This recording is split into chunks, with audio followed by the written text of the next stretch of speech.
அம்பலத்தை அம்பு கொண்டு அசங்கென்றால் அசங்குமோ? கம்பமற்ற பார்க்கடல் கலங்கென்றால் கலங்குமோ? இன்பமற்ற யோகியை இருளும் வந்து அணுகுமோ? செம்பொன்னம்பலத்துளே தெளிந்ததே சிவாயமே.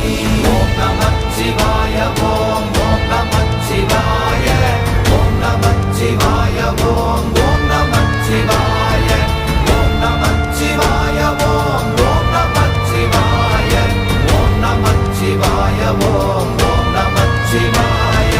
அவ்வெனும் எழுத்தினால் அகண்டம் ஏழுமாகினாய், உவ்வெனும் எழுத்தினால் உருத்தரித்து நின்றனை, மவ்வெனும் எழுத்தினால் மயங்கினார்கள் வையகம், அவ்வும் உவ்வும் அவ்வுமாய் அமர்ந்ததே சிவாயமே. ஓம் நமச்சிவாய ஓம்